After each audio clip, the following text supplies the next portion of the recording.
I call this meeting to order at 2 o'clock.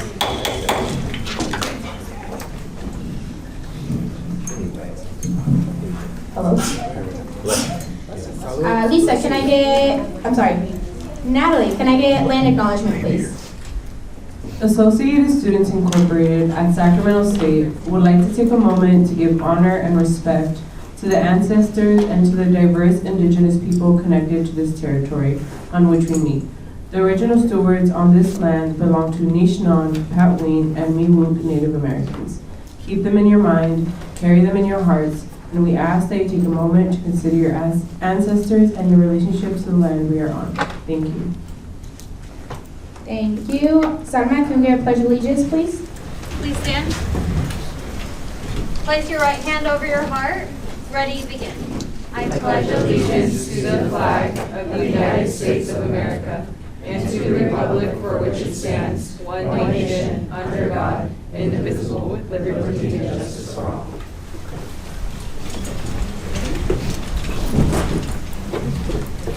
Thank you. Is there a moment of silence? Yes. I'd like us all to please take a moment of silence for Tan Dang, who earned their Bachelor's of Science in Business, their MBA, and their MA in Economics, and was a post-baccalaureate non-degree student in the College of Continuing Education.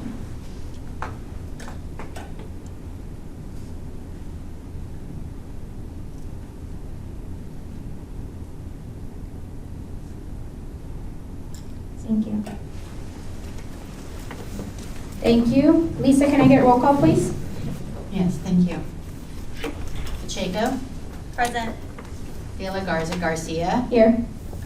Budani, Here. Estrella, Present. Andrade Dominguez, Present. Ayub Galan, Present. Nick Dow, Here. Meja Diaz, Here. Panchel, Here.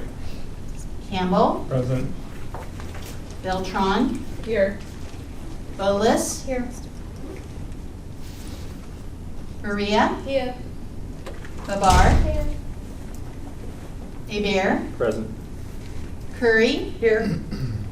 Gallardo, Here. Montalvo, Here. Lundmark, Here. Guerrero, Present. Gill, Here. Reyes, Here. Dunning, here. Dalton, Lucha. Thank you very much. Thank you. And then just as a reminder, make sure today, if you are going to speak into the mics. Please do not speak unless you're speaking into the mics. We want to be transparent to our constituents watching. Next item, or what we're going to do next is we're going to move to the approval of minutes of 10/26/2022 board meeting and 11/2/2022 working board meeting. Are there any objections? Okay, seeing none, the minutes have been adopted. Okay, now we're going to be moving forward to public comment. Members of the audience may address the board on any item within the jurisdiction of the board or on any agenda item. If you wish to address the board, please sign the speaker identification sheet. When you're called upon to speak, step forward to the podium and state your name and major clearly for the record.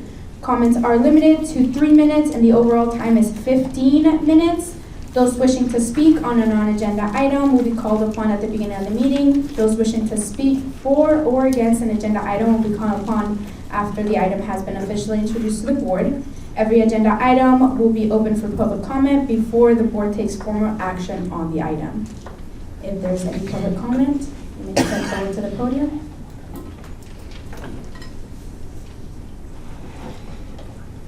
Okay, now we're going to be moving forward to our special presentation on mental health and wellness at Sac State by Dan Carlson. Laura, who is unfortunately not here, but she's here with us, and Emily. If I could have you guys please to step forward, sign the speaker identification sheet, and once you have done that, please tell us who you are, where you're from.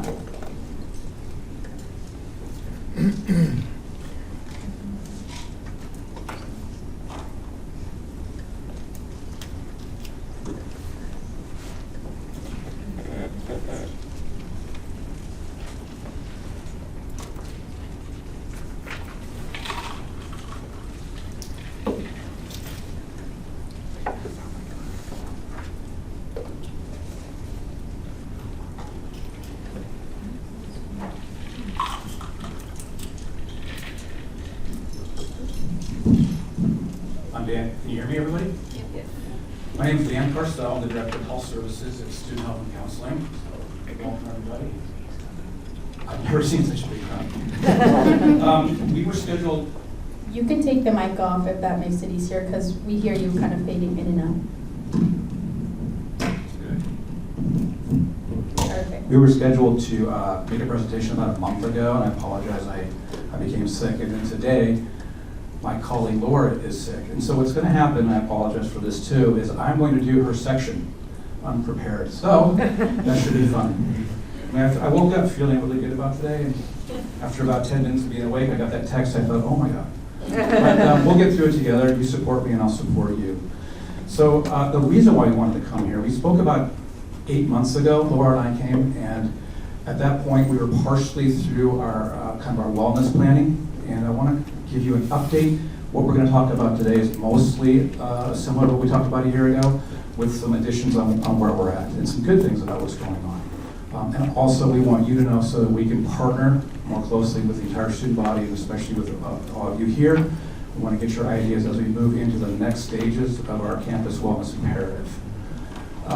So the way this came about, what we're calling the wellness imperative was, well, first of all, we've got people all over this campus that have been working on wellness initiatives for years and years and years. And we do have we have a lot of different good programs on this campus, and when we do our polling with students, there's a strong feeling of that the campus is welcoming and that we're listening about these issues, so those are good things. But what we did find, because of COVID and really because of what's happened over COVID, is that starting last year when students started to come back, we had a poll or a survey that was done in the spring of 2021. And when we got those numbers back in on how people are doing, we found very alarming rates of anxiety and depression and other mental health issues. And we're seeing that all over the country, and this is not news to anybody here. But we saw that coming in, and we started to think about what are we going to do about that. And then a year ago, when school started, we unfortunately had, I think, 2 suicides pretty close together. And President Nelson came to our department and he said, what are you going to do about this? What are we going to do about this? There's a lot of anxiety, there's a lot of pressure going on, so we need a plan. So that's when we started to work on this, what we call the wellness imperative or the wellness initiative. And one of our goals going into it a year ago was to make sure that we got included in the Sacramento State 2023 to 2027 strategic plan, because we've been working on a new strategic plan. And wellness as an imperative has never been on that plan before. And the great news is that we are now on that plan. And I'm going to be able to present that to you towards the end of this presentation. And then we'll be working with you to fill out. So what we have are the bare bones of the wellness plan, kind of 4 key goals. But we'll be working together with the whole university to put together a strong, cohesive plan for wellness for the entire community. So that includes all of our students, all of our staff, all of our administrators, and all of our faculty. Okay. So this is about a year ago. Again, this is about when we got started on this. The Surgeon General did a very rare thing. He put out a public health advisory. We only get 1 or 2 of those per year, and it was all about youth mental health.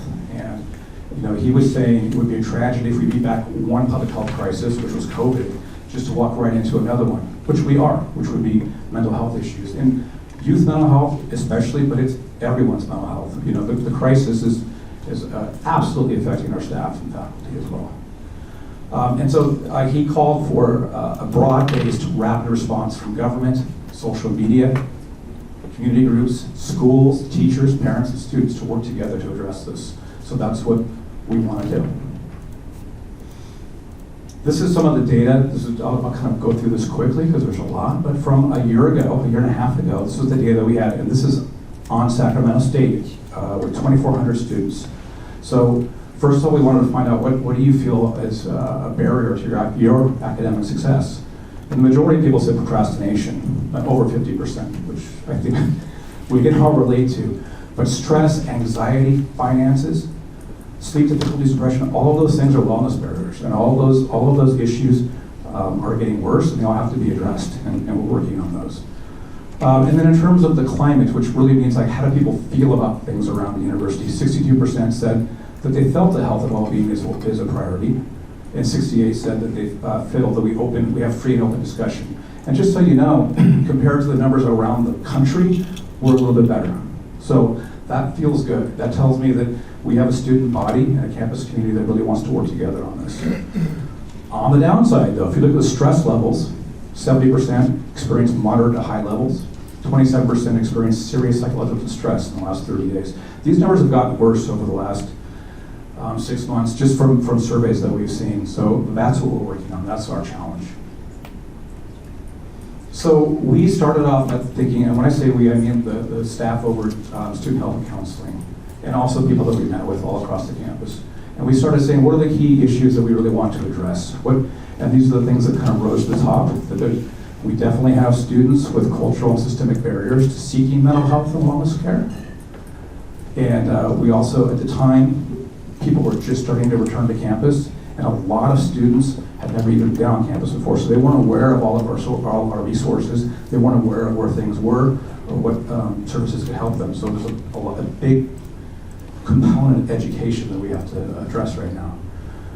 We also see that a lot of people, we overcome one problem, which was in the past there was a stigma towards getting or asking for mental health care. We've kind of overcome that kind of problem, but now a lot of people feel like when they want help, they feel like I need one-on-one counseling, which is fantastic. I mean, I would prefer that too, but we don't have enough counselors necessarily for everybody to get one-on-one counseling at the moment they want it every single time. But we have a lot of other programs available. So that's part of the education that we need to work on. So we see a need that people really want one-on-one counseling. We're trying to provide as much as we can. We also want people to know about the other programs that we have, which include peer health counseling and group counseling and things like that to start with. We've seen that students are reaching out to staff and faculty for help, and that staff and faculty don't always know where to get the help, what resources are available, so that's a program that we're working on to make sure they do. And then on top of it all, faculty and staff have their own stress to deal with, and their own families, and their own people who have died from COVID. And so if you have a staff person or a faculty member who is feeling stress in the classroom, that's going to affect everybody as well. So that's why it's just as important to work with all of our campus community, because we all influence each other completely. And then the president has said this so many times, and I think we all agree, that there's an urgent need to create a healing campus. So those are kind of like big systemic issues or big overriding issues. And then we started thinking about what are our operational issues, things that we can deal with right away. We have a wait list for one-on-one counseling. We have there's a lack of perceived diversity in our counseling staff. We don't have after-hours counseling care, right? So right now you only have counseling 8:30 to 5:30, 5 days a week, which doesn't work for everybody. And then we also feel there's a lack of training and resources for staff and faculty. So we decided to prioritize 3 areas: mental health, public health, and wellness. And our plan's working basically on all 3 at the same time, but there's a lot of marketing and communications to make sure people are aware of what we have, because we have a lot more opportunities for help and services than people are aware of, even today. We have a lot of different groups that are putting out one-page flyers and things like that, but it's not necessarily completely coordinated. And when you think about it, we have 30,000 people on campus, so it's like a small city. And so without coordinating our wellness initiatives, it's very hard for a coherent message to go out. So we're really working on that. We're working very hard, and we have, compared to a year ago, we've increased our peer counseling and group counseling appointments by quite a bit. I'll talk a little bit later about timely care, which some of might want to talk about as well. We've been working very hard to get live counseling available online 24/7, which we can talk about. We actually put together an agreement with a great company, but we're having trouble getting it implemented. And then wellness in the classroom, that is a project and a program for faculty. And we work with faculty to teach them signs to look for with students in distress, and where to point those students to get resources they need. And then we're looking at, and we've talked about it with a lot of different people, a first year and a transfer wellness course option, which would work on things like resiliency and procrastination and financial literacy, and the other issues that we find that are really holding our students back. And maybe I'll speed this up now. We're kind of looking at it in three tranches. We've got what things we're working on immediately, which improving what we're doing and improving our communication. And then intermediate would be our strategic plan, which has just been adopted, as I said, and we'll get into that. Wellness in the classroom, we're working on that right now. We actually have a program, Wellness in the Classroom program, and we have faculty going through it right now. The only issue with it is that it's we only do about 20 faculty per semester with the current program. So what we're working on is a program where we can train a lot more faculty a lot more quickly. So we're working on that. And then longer term is the wellness imperative, which is a systemic campus approach. And what we really want to do is, it's not that if that we just say, oh, go to counseling for wellness, or go to the health center for wellness, or go to the well. No, wellness is embedded throughout the university. There's wellness options, and there should be wellness options in housing. There should be wellness options right here, which there are. There's the what is the room called? The relaxation station, which I haven't been to. I should. Okay, so we have kind of three layers that we're working at. These are the current mental health resources on campus, and I won't read them all to you, but because you can have the slides. But these are the various areas. So psychological and counseling and psychological services, crisis intervention, which actually Emily will talk about a little bit. And then we do have employee and faculty. We have the EAP program. And then we have Wellness in the Classroom for training and academic comparison. So there's a lot of different programs right now, and they don't get all the attention they deserve, and we're working on that. And then this is absolutely some of the areas that Laura was going to be doing, so I'll kind of go through it quickly. But we are working this is what I said earlier, to increase awareness of existing programs. And I think most of you may remember we did this year for the first time that It's Okay Not to Be Okay in October, and I think that was a very successful day. And we planned that as we're going through this process. And these are the things that we started working on last year, the increased peer counseling appointments. So if somebody is told, we can't get you in today to see a counselor, it's going to be 2 weeks, but we can get you in to see a peer counselor today. So and peer counseling for a lot of people is really, really effective. It's a really good first step. And a lot of people, after they meet with a peer counselor, don't even need or want to go further. So we highly recommend that. Why wait? Go ahead and sit down with somebody who's your peer, who you go to school with, who's been trained. Now they don't do therapeutic counseling. What they do is they hear what you're saying and they communicate with you. And they've been trained to understand and listen and help you to kind of help yourself. But in terms of therapy, that's only for our counselors. And then the other thing we've done is we've really increased our group counseling appointments. And there are a lot of groups available now. And if people aren't aware, they should be aware. We have a student health and counseling site on Instagram. And so if you just follow that, you'll see when groups are available. And then I did want to talk about this a little bit. I think people are aware, some people are aware of it. We really want to get this program going. It's the company's called Timely Care, and it's very simple. Once we're allowed to get up and running with them, and essentially every student, staff, faculty will be enrolled. The fees will be covered, and you can access 24-hour mental health care through either your phone or your computer, and you will speak live one-on-one with a counselor, with a trained therapist. Also, you're able to choose the therapist that you want, so you're able to find people who you feel you identify with. And sometimes students want to talk with somebody who looks like them or who has experiences similar to their experiences and their background, and so that's now available through Timely Care. It's in a negotiation process right now because one of the unions has challenged us on this, and we were hoping to have it up and running last April 1st. We were ready to go, but it was challenged. So hopefully within a few months we'll get through the process and be able to get it going. It's got a lot of great benefits, and I'll tell you, as a staff member, I have all the rights to use it too. So I could talk to them 10 times a year. I've thought to myself a couple times, if it was available, just a couple times I would have called. No question. I mean, things get tense and tough, and what a great benefit to. So right now, what faculty has is called EAP, right? And it's a phone, and you call this number, and they try to get your appointment somewhere weeks later. And that's not what people really need or want. So I'm happy to talk about this more later offline and where we're going with it. Once we get it going, everybody will know. We'll make a big splash so everybody can get their benefits. I'm not going to really talk too much more about wellness in the classroom. It's the training program that we're doing for faculty so that they can understand how to help students. And the wellness course that we're looking at, we have a ways to go. I mean, it's going to be a pilot, and we want to get more input. I'm actually meeting with academic affairs and other groups over the next several months. And by the way, I do want to point this out. Should be talking in 1 second, but Emily Tupper has just been hired as our new Director of Campus Wellness, and it's a new position.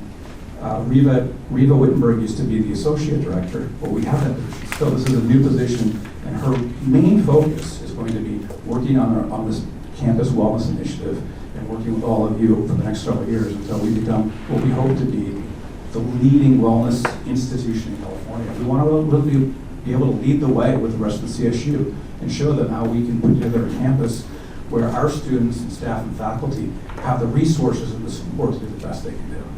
And so we're lucky to have Emily here for that. We did put together kind of a vision for the whole thing because every big initiative needs a big vision. And I call it a draft because people are still giving input. But our goal is that wellness is a university imperative, which has just happened. This was a year ago. Utilizing a comprehensive approach to support students, faculty, and staff well-being, and recognize as critical to advancing stronger student outcomes and a comprehensive university experience. And our mission is to embed wellness throughout the university to create a lasting culture of well-being and success at Sacramento State. And that embed part is where we work with every division and every college to put together programs that make sense for their students or their staff and their faculty. And then from our vision here kind of ties in with the overall university vision. We want Sacramento State to be recognized as an innovative leader in engaging wellness, including mental health, as a university priority to enhance student achievement, success, and leadership. So we think that Sacramento State should really be focused on, and we can't do it without you, but really be focused on how do we take an area where so many people are distressed right now and turn it into a strength for this university.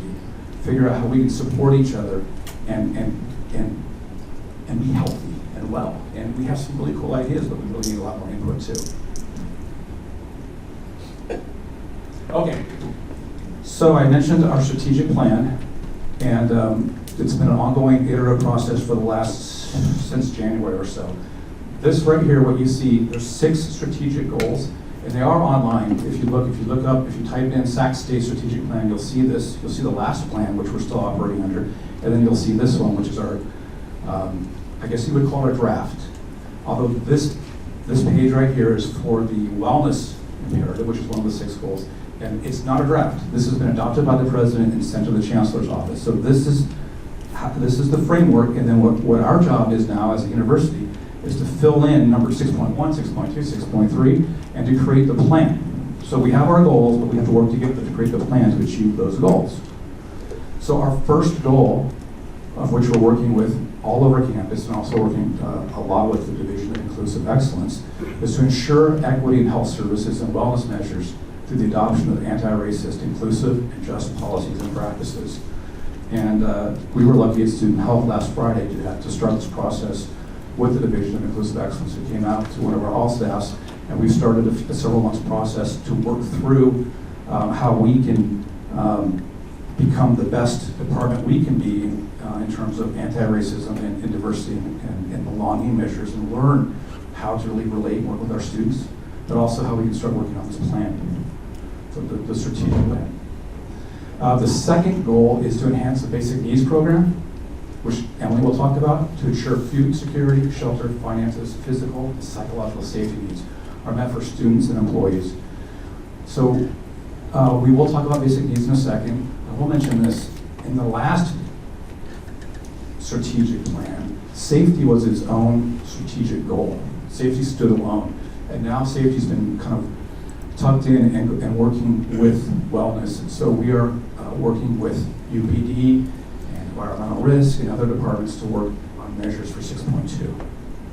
And then 6.3, integrate wellness principles and practice into curricular education, advising, campus experiences, scholarly and creative activity. I mean, that goes across the entire gambit. And so, you know, obviously, the Department of Counseling and Student Health and Counseling is not going to be doing scholarly work. So that's where we're doing outreach. We'll be working with other departments. You know, we do have, we are working to help put together a wellness research institute on campus, which we want to host starting next year. But all of the work, of course, will be through faculty. You know, that's not what we do. And the final section is for staff and faculty. Integrate employee wellness measures and programs into human resources, policies, and procedures to enhance the lives of employees. So, 2 more slides, and then I'll get out of here for at least 1 year. So these are the outcomes that we're looking for, and I call it a draft because over the next couple of months as we work this out, people may give us ideas. We may meet with you and learn some other ideas that are make more sense, or the data may lead us in a new direction. But we feel like we really want to make sure that our plans decrease student distress and increase preparedness across the campus. We want to increase a sense of belonging in a climate that encourages open discussion. You know, people feel free. Improvement in critical thinking, resilience, and emotional regulation. I'll throw this out here. I just think it's really fascinating, and also makes me feel really proud of everybody at Sac State. I looked at a lot of data that you all haven't all seen, and one of the questions that came up is kind of what do you consider the number one sign of college success, of success for you at Sac State? So when you ask the faculty or the administration and staff, I don't know if you can guess what they all say, but they basically say graduate 4. That's what faculty says, and I get that. But when you ask the students, by far, the number one thing is what is the most important thing to your success in the future, basically? They said critical thinking. And I thought that was fantastic. I really do. So students were saying critical thinking is even more important than graduation. Now, I'm not saying that. Because my boss's boss is here, so I wouldn't say that. but I think that's really smart. Because if you don't think critically, you're not going to be successful, and students see that. So it's important for us to put together plans that help students to think more critically, and students are aware of that. Another outcome is we want to make sure students are prepared for success, leadership, and service.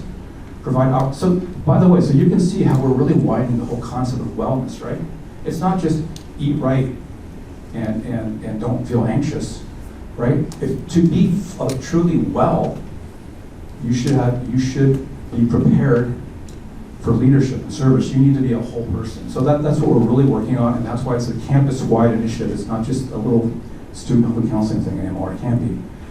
We want to make sure that the trends of student well-being positively increase over time. So that's where the data comes in. We keep making sure that people are getting better. And if it's not working, then we need to readjust our plan. This is not just for lip service, and we don't want to waste anyone's time. And then increase students' academic success and loyalty to Sacramento State, which I don't think you could get any higher, but maybe. And then the final slide, university outcomes. So what's in it for the whole entire campus? So we talked about student outcomes, but what do we want to do for our university, of which we all love?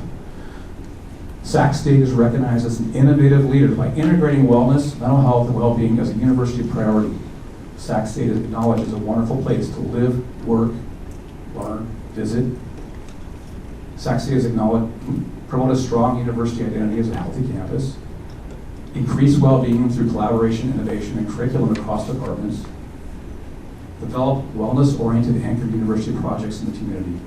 So we have some programs out there that are giving stipends for Pell-eligible students to go out into the community, for just as an example, to go out in the community and do internships.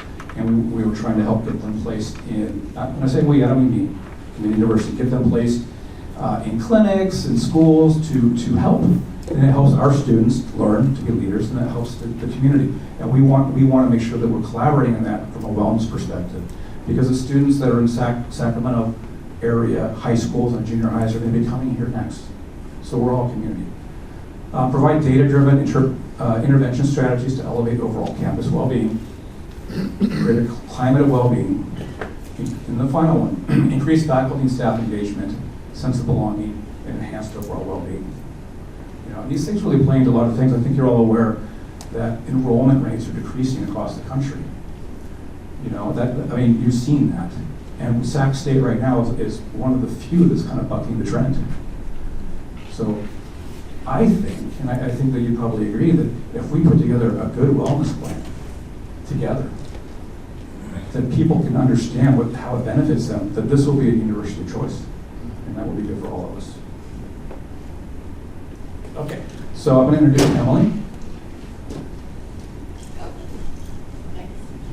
Hi, everyone. I'll keep it very brief. I know we're out of time. My name is Emily Tupper, and I am the new director of campus wellness. I started in late August, so I'm just entering my 3rd month, and I have appreciated so much all of the time that folks have spent with me to learn the way, to understand where we're going to go, and the work that's been done in advance of my arrival really sets me up for success. To be able to work with everyone to really create what we know we need to do here for wellness. And wisely, in the last few weeks, you all know the CARES programming, basic needs programming that we have, and Danielle Munoz was the sort of originator and leader of that for so many years, and she left in July of this year.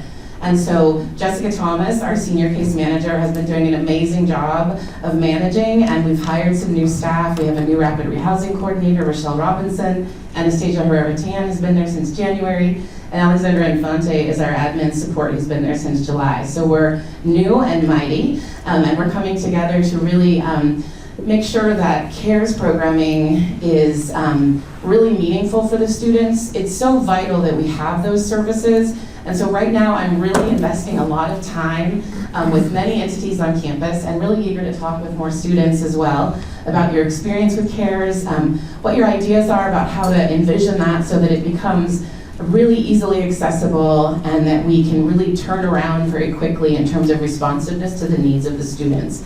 So in the coming weeks, you're going to see some education and communications coming out about CARES. Now that the COVID emergency monies are exhausted and used entirely, we're going back to our more traditional thinking of CARES, think 2019, before the world changed. And so we're going to be working to really help everyone understand what the CARES program offers and how we can really continue to serve everyone. And in many campuses, CARES and wellness are together. And so it really makes a lot of sense, because if our basic needs aren't met, it is impossible to be well. So I'm also a licensed clinical social worker. I'm bilingual in Spanish. I am proudly Sac State made, having gotten my Master of Social Work here in 2006, Stringer Tough. And so I'm just so excited to be here and really ready to continue my learning. So please reach out to me if you'd like to connect one-to-one. I have an open door policy, and right now I sure am meeting with a lot of people. So that door is closed some of the time, but it doesn't mean that I won't open it for you if we can schedule time together. So I'm really happy to be here. Thank you, Dan, for such a great presentation. We didn't even notice Laura wasn't here. So thank you so much for setting the stage, and I really look forward to getting to know all of you and to understanding the imperatives that I'm here to help lead. Thanks.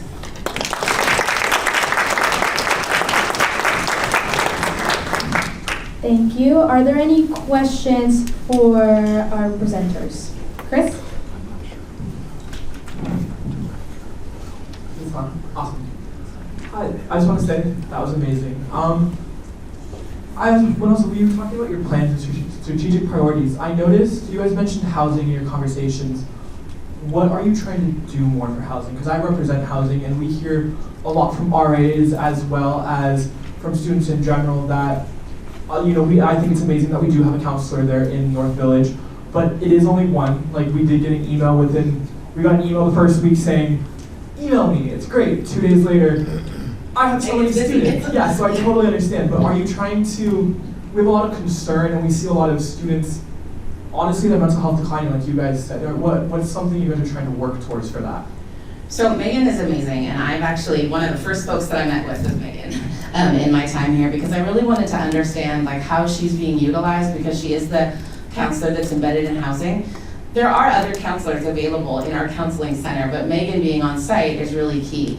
And so Megan and I have kind of started talking about strategies, about how to make sure that we have a really robust health education program that then the resident advisors and all of the coordinators and folks that are in housing could be aware of and be utilizing. As it speaks to larger housing initiatives, I'm also aware that we have a need to identify ways that students who are also parents can have housing resources more readily available to them. I'm also looking at rapid rehousing. We had a wonderful opportunity to have a pilot for rapid rehousing for the last 2.5 years. That pilot is ending in the summer this year, and I am here to try to make sure that we have more resources in place. We have great resources around. And so I think that the Health Wellness Promotion Department, we're also working on developing more curriculum and some asynchronous learning opportunities so that folks can also be having opportunities to do their own sort of self-study, develop coping skills. And then another initiative we're looking at is developing what are called workshops. So our groups that we have currently in counseling are great, and because there's interest, they're full sometimes, and so you can't join a group that's full. And workshops is a way that we can offer more opportunities for folks to come together to do promotion of their own education and to learn more coping skills, resiliency building, stress management. So I'm excited about those conversations I've been having with the CAP staff about helping us create those so that our peer health educators and peer counselors can lead those efforts in the education delivery. Thank you. And there's one more thing too. So Megan is over there now. We are creating a pod with 3 offices. It's going to be in American River Commons, opening next semester. Is that the name right? American River Commons? And in that pod with 3 offices, we're going to have Megan, so a full-time counselor. We're going to have a new confidential advocate. So as some of you may or may not know, we have a confidential advocate on campus, and they right now are housed in our urgent care clinic. We're going to house a second one in housing because we have issues there. And that's going to be right next to Megan. And we're also going to have our rapid rehousing coordinator in that same pod right in American River Commons. So we're creating a new satellite area, and that'll be should be useful and helpful. Thank you. Any other questions? Chris? I really appreciate you guys coming out today and talking. I really appreciate you guys coming out today and talking about wellness and all the amazing work the department's doing. I know our ASI Board's priorities closely align with your priorities, and I know we've been working with you guys, and I look forward to working with you in the future. Thank you. Me too. Salma? I'm just going to reiterate what Chris is saying. It is an uphill battle when trying to get services for students, and I'm just glad that this partnership was started very early on and that we're going to continue the great fight. And we will see the change, and we will try and do our best to get services for our students. So I'm trying, you're all trying, we can all take a breath and know that we're doing it for the right reasons. And so I just want to say thank you. Thank you so much. Thank you. Any other questions? You go? Yes, hi. First of all, thank you for coming here and giving your presentation. You previously mentioned that there was a strategic plan that was sent to the Chancellor's office. Is that in conjunction with potential funding from Graduation Initiative 2025, or is this a separate kind of thing? It's separate to the question. So every university has a 5-year plan, and when you have a chance, go online and look up Sac State Strategic Plan, and what you'll find the full 20. What is it? What is it? 2017 to today's plan, and then you'll see the outline of the next 5-year plan, which hasn't been fully adopted. What has been adopted, the new plan, are 6 pages, like that one that I showed you for ours. There's also all the other key initiatives. What we still have to do, which hasn't been adopted by the CEO's office yet, is fill in our tactics and how we're going to achieve all those goals. In terms of funding, those are 2 different things. Any other questions? Rob? I get excited because there's so many new divisions and departments and teams here, which means we have the leeway of sort of defining how we do this now as opposed to then.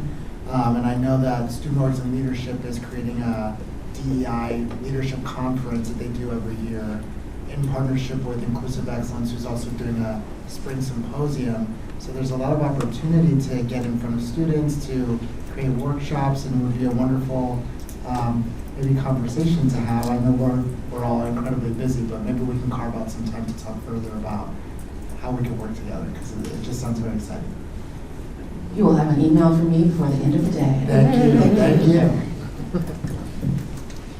Awesome. Any more questions for our presenters? Okay. Thanks Thank so you. much, everyone.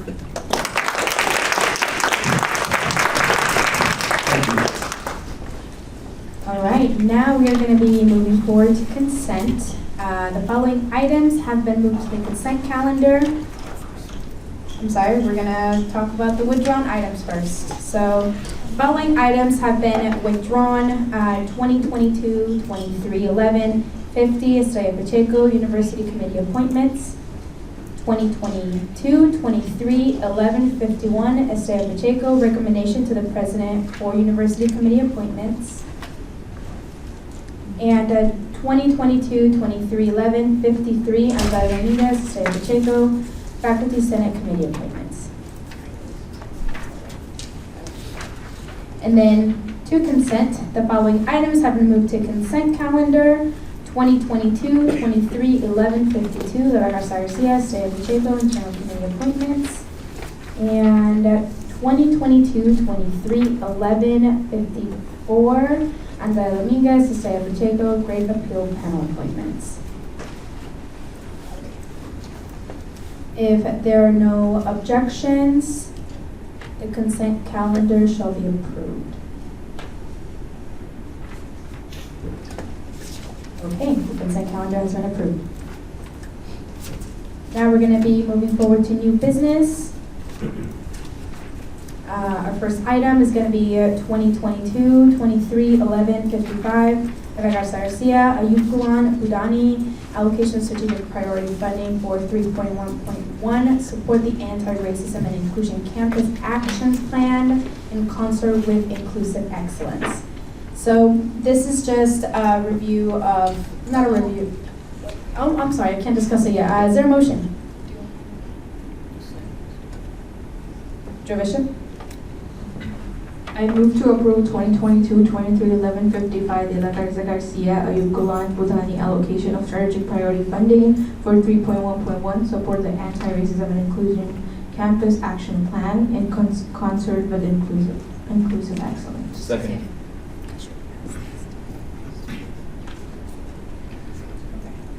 Okay, the item has been moved and seconded.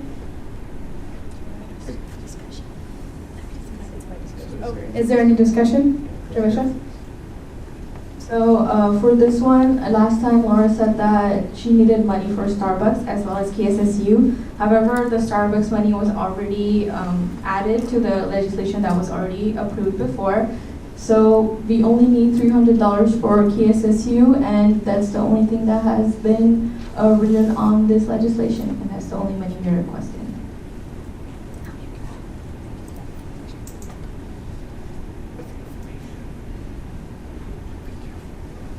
Salma? I'm curious, do you have a counselor or victim's advocate already confirmed for this date? Yes, we have 2 peer counselors and then somebody from Skip Bishop's office that I can't really think of the name. It's in my email somewhere, but they've all 3 confirmed. Salma? Do you have a licensed counselor? A licensed counselor, I'm going to have to look back at my emails because I did assign one of my committee members to send an email to the peer counselors and to Jen and somebody's name that I can't remember. He's a man. Help me out. Adderall, Dumo, can't remember his name, but one of my committee members did email and we did get response for the 2 peer counselors, and then right now somebody asked where the event was taking place and I just answered the email before the board meeting. So I can't check my phone right now, but I can definitely get back to you. But there, those points of contact have been contacted. Salma? Has any promotional items been released of this event? Yes, so I actually sent an email again before the board meeting with the flyer, and I had Emily print it out. I'm gonna put it in your guys' little cubby mailbox, and I'm asking if you guys could please post it on your bulletin boards. And then I'm also asking if you guys could please promote this on social media. The Saxta ASI page already posted it. I reposted it to my professional account and on my personal account. And then I know that Leah Hawkins from the Inclusive Excellence Office, she said, to send it to her so she can promote it to her departments. And I have a couple my committee members are going to be reposting on their positional accounts also, or not their positional, their personal accounts, and sending it out. Adderall? Did you reach out to Active Minds? Is there a mental health club to be involved? Not yet, but I will do that. Okay. Thank you. Chris? Just for point of clarification, you said you did not have a confirmed licensed therapist, correct? I sent an email to somebody because one of my committee members sent out the original email for the peer counselors and the licensed counselor, and they replied back on where it is. And I replied before the board meeting saying that it's in Conwood Suite 1 and 2. And then I had to be here, so yes, but tentatively. I know that the peer councils are for sure going to be there, and somebody from Skip Bishop's office. I can't really think of the name right now. Yeah, answer your question. Chris? That was leading to my next. Is it on? That's leading into my next question. If you don't, let's say this licensed therapist cannot come, will you rethink what you're going to do? Because I believe Salma's point is it's really important you cannot talk about these things, especially since they're very traumatic and you don't know what people's triggers are. Is it something that you would consider? Let me rephrase that. If they say no, what is your plan of action? Because it is vitally important that you have a licensed professional, because peer counselors are great and all, but they are not trained, or nor should they have to take on more extreme cases that someone might have but isn't displaying or something like that might come out through an action like this. Mm-hmm. Yeah, thank you for that. I have not thought of if I get a no, because everybody for the most part has said yes. Is there any suggestions that anybody has? Chris? Even though I think it would be great to have a licensed professional there, I'm wondering if someone from Inclusive Excellence could maybe help facilitate the conversation and provide resources for students. I know that Leah did also, because I had a Zoom meeting with her yesterday, and she did tell me that she's going to send an email out to her office and see who could be there, but she's pretty sure that somebody's going to be available. And she did say also that somebody will be there to also show kind of the projects that are going on there that they need student voices in and they need students for. Rob? Great conversation, thank you for having it. Yes, we have a representative from the Office of Equal Opportunity who deals with all Title IX, Title VI, and Title VII issues and caseloads, and they are connected with anyone on campus that would need to be involved. I'm pretty sure that you'll have exactly what you need. The email went out a few days ago, so I believe there was a strong response from the division in general. Any other questions? Emma? Sorry, Rob. Can you clarify what Title IX, Title VI, and you said Title VII are? Rob? Sure, and I don't work for the Office for Equal Opportunity, but I know that those cover things like sexual harassment, and we're talking about the legal actions that are taken, which means they intake caseloads, they deal with confidential information, and they find resolutions for not just sexual violence and harassment, but also in terms of racial violence and harassment as well. And I'm probably not getting all the information right, but that's the overall general idea. Thank you, Rob. Is there any other questions? Alma? And I'm concerned, genuinely. I love that we have inclusive excellence coming. I think OEO is amazing, but I think that we need a licensed counselor there because there are matters that are outside of the things that are in their purview, so that need extra support. And I think at a speak out event, you're going to get a lot of students that are feeling things that they may need extra support on, and I think it would just be more beneficial for your event and for the safety and well-being of our students to have someone there. So I need to know that this is a confirmed yes of a licensed counselor in order to feel comfortable with this event. Absolutely, and I hear you. As soon as we're concluding with this board meeting, I will pull out my phone and check what the name was and forward that name to everybody if that makes everybody feel comfortable. Chris?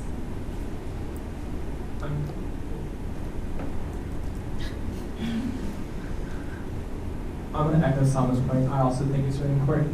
But as well as if you do get a no, have you thought of maybe reaching out to, because there is Megan in housing, and see if she's available, because she is also the licensed therapist. There are other therapists on campus.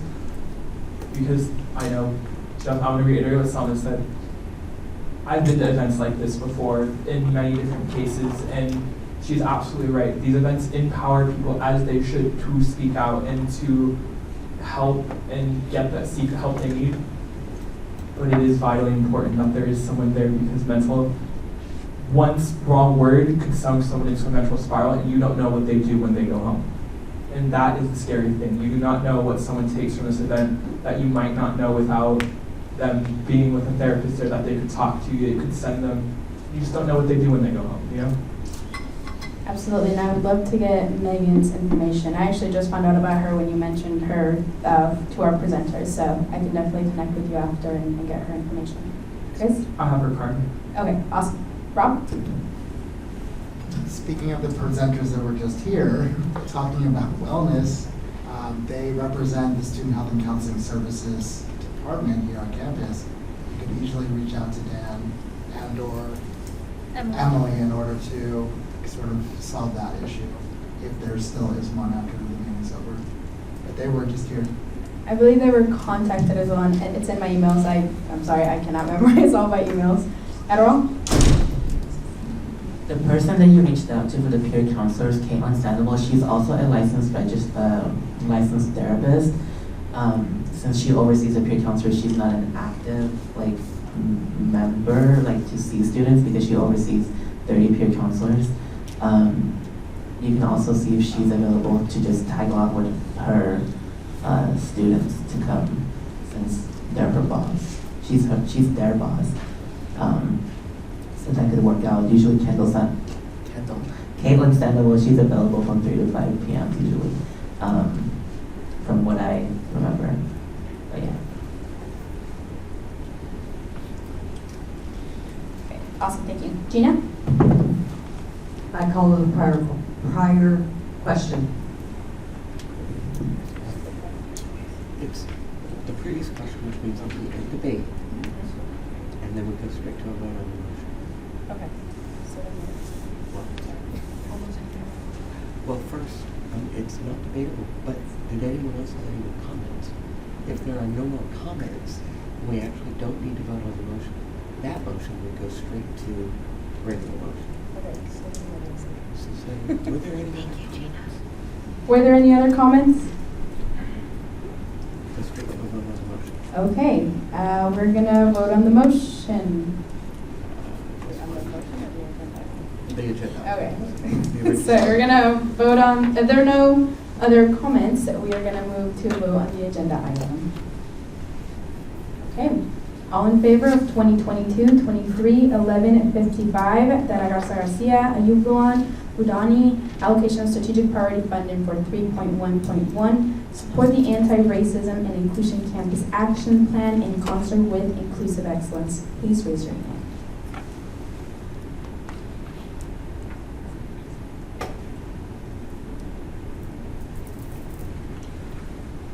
Okay, lower your hand. All opposed?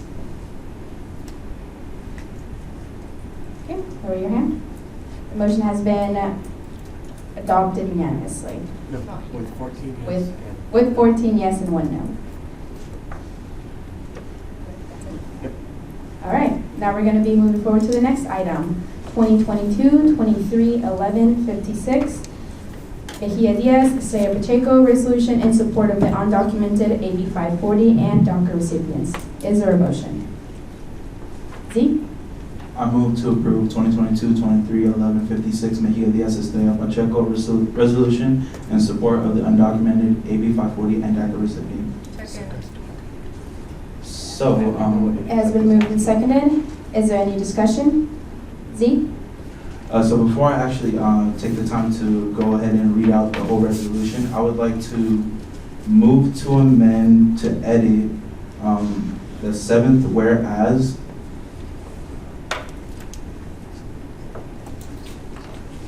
Start with us to the circuit.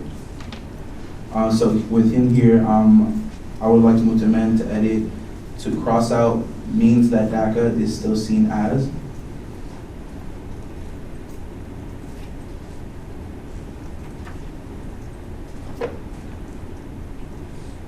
And then cross out initial after unlawful and.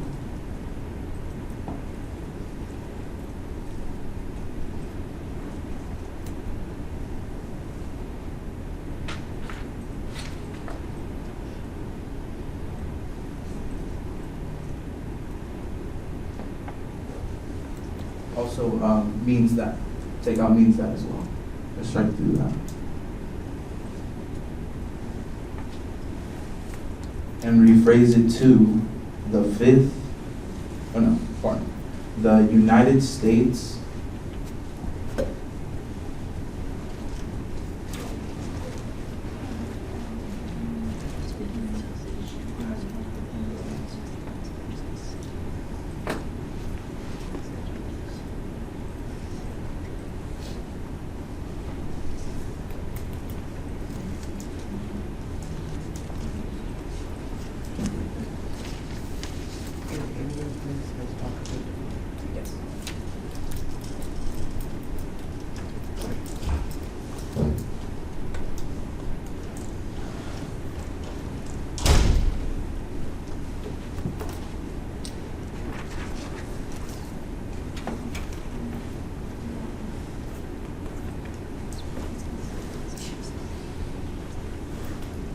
leave unlawful and.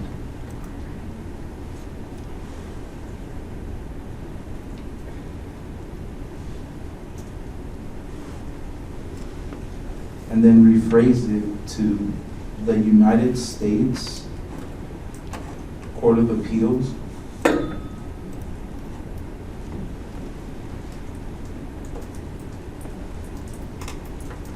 for the Fifth Circuit ruling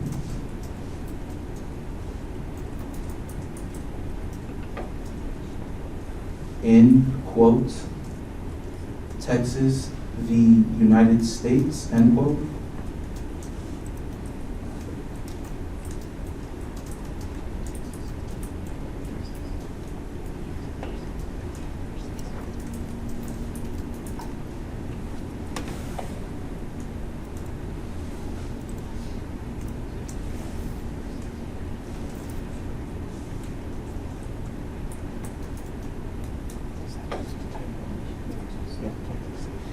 It's Texas v. The United States. No, my fault.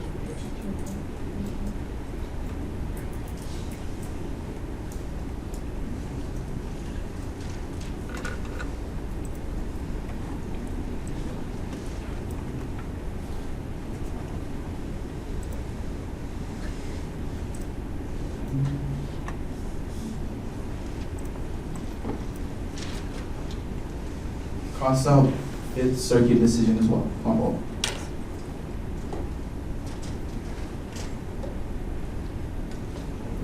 Oh wait, leave the.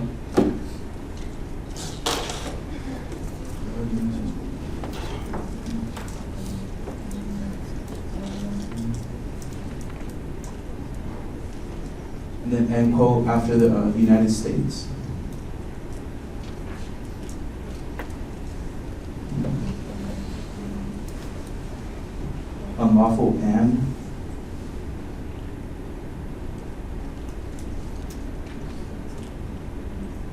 first time DACA. Oh, yeah.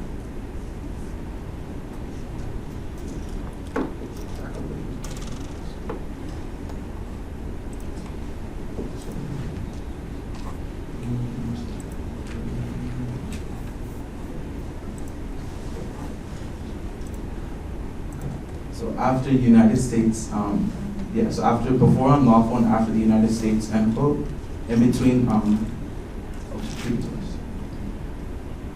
yeah, do you mind deleting that first unlawful and United States? Oh, wait. That first unlawful and.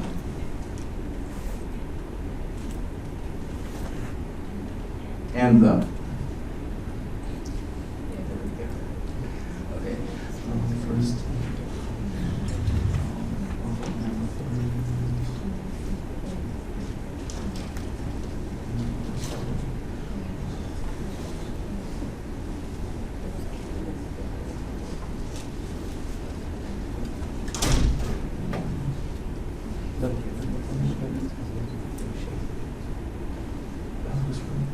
Is that your amendment? Are there more? Or are there more?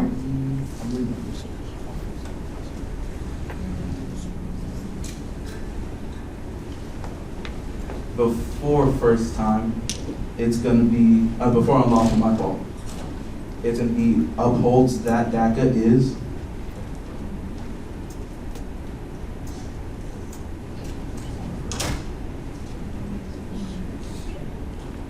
Yes, that is what I want to first edit, I would want to amend. Okay, so. So because we don't have a motion for this. I did now, sir, so give us all of them. Oh, all of them? Yeah, just go ahead and give us all of them. Okay, the second one would be the first resolved.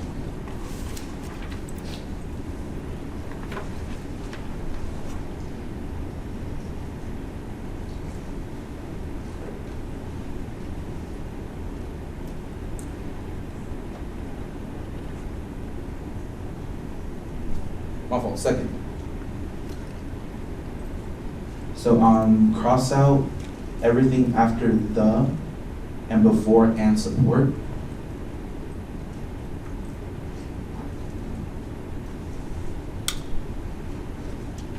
Or keeping and support and be it. So after or before? So yeah, after condemned, cross out the decision made on the DACA ruling during the Fifth Circuit.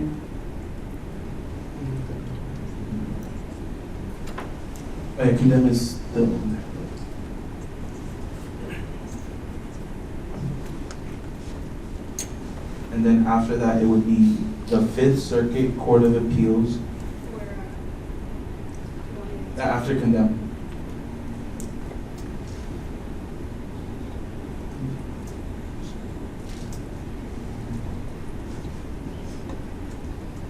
Decision on DACA.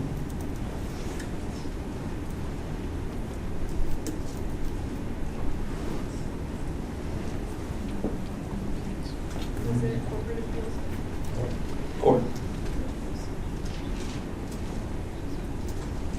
Court. C-O-U-R-T. And then, yeah. Delete RD right there. And then after and support, before the semicolon. Support. Undocumented.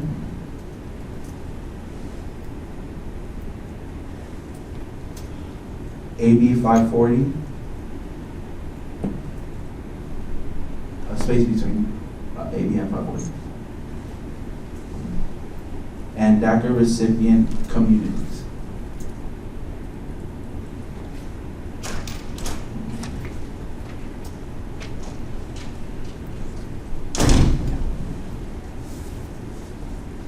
And one.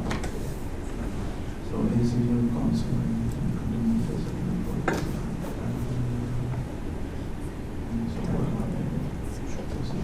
Yes. Tammy? So the very first time you use the acronym, DACA, Mm-hmm. you should define it up there. Oh, it is, I believe it's defined in the, yeah, it's defined in the third whereas. Or do I have to Okay, define it's at the the very resolved as top. well? Sorry, I didn't realize it was at the very top. Deferred action for child. Okay. Okay. Any other amendments? Everything else is just small grammatical things. Do I have to do that right now? Yeah, that should be it. Okay, so. Okay, can I ask you to move, to motion again, motion again, I motion that edit. I move to adopt, Oh. I move to amend. You want to move to adopt the entire and read the whole thing again Okay. as amended. Okay, so I move to adopt the seventh whereas. No. Oh. The entire agenda item. Okay. I move to adopt the entire. You have to read the whole thing again. There you go. Okay. I move to adopt 2022, 2023, 1156. Mejia Diaz Estrella Pacheco resolution in support of the undocumented AB 540 and DACA recipients. As amended. As amended. Second. Okay. So we didn't give it to the board yet. So he's able to clarify his motion. So that's our original motion, what he just made. So now we go to discussion and we'll go right into it. Okay, it has been moved and seconded. Is there any discussion? Z? So now with these edits finalized, I would like to read out the entire resolution.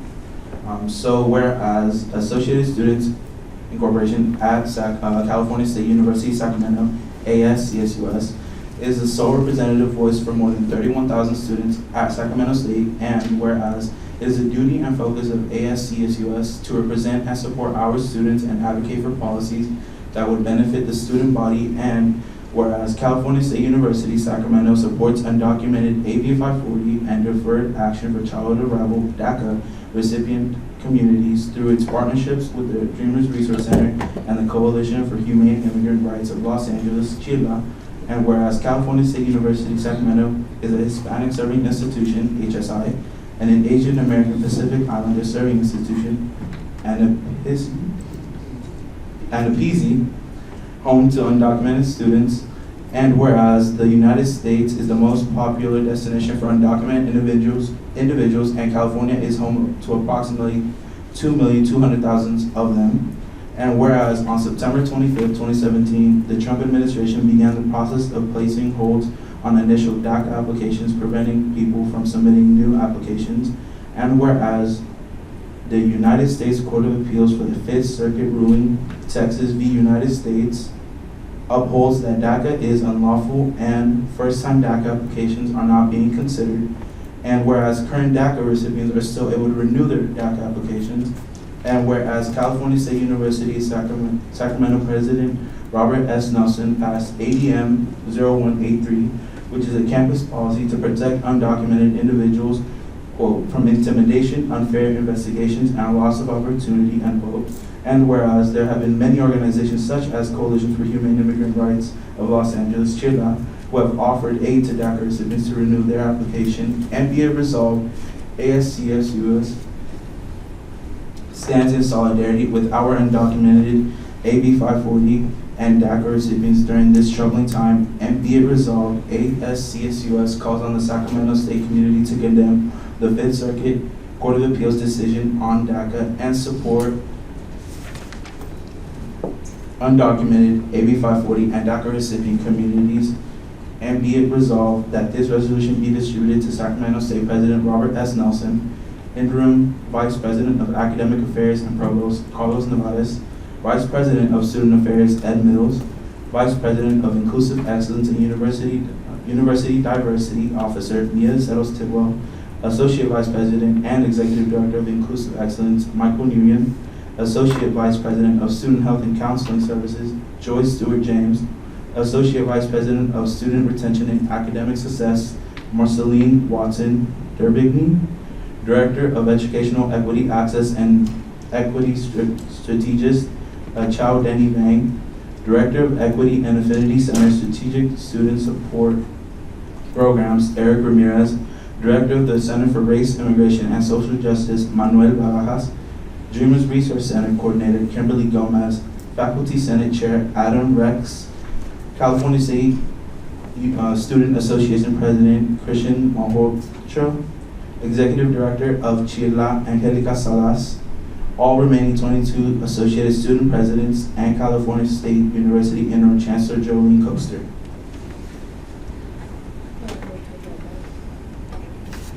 Is there any other discussions on this item? See? I would just like to say, being able to, as a director of education, and even having this opportunity to create this resolution as an undocumented student myself, I can proudly say that it means a lot to be able to, speak up for these communities, not just because I'm a student, but because I identify with that group of students. I am one of those students, and I have the opportunity to work as someone who can advocate for those students. So I'm really grateful and thankful for this opportunity, and I would like the chair to acknowledge Alexis Drea, the VPQA. Yeah. Lessa? It is really amazing that Z and I have been working on this resolution along with other board members who have been helping us, because in many campuses this is something that is too controversial or something that they don't really want to speak on because they don't want to get outed. I feel really proud to be undocumented. It's my whole identity, and at the same time, I want other students to know that it is okay to be undocumented. You are not alone. And this is basically what we're doing, standing in solidarity with them. And personally myself, like Sheila has been helping me with my immigration case. My court hearing is November 18th again, and I have not paid anything. And with everything that has happened to me, other students have to know that the Dreamer Resource Center is there and other centers are there as well to help them and advocate for them, and that there are students like us that are allies to them. Thank you. Is there any other discussions on this item? Okay. Seeing none, we're going to be moving forward to a vote. All in favor of 2022-23-1156, Mejia Diaz, Saya Pacheco, resolution in support of the undocumented AB 540 and DACA recipient, please raise your hand.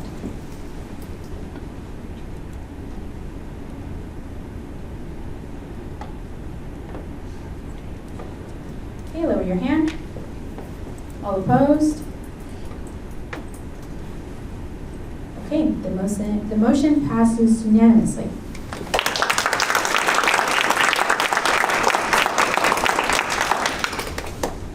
All right, now we are going to be moving forward to our ASI Executive Officers, Ex Officio and Advisor reports.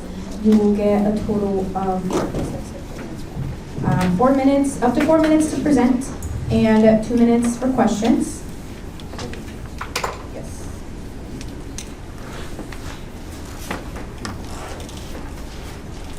Okay, and then our first board report, we have Selma Pacheco, our president.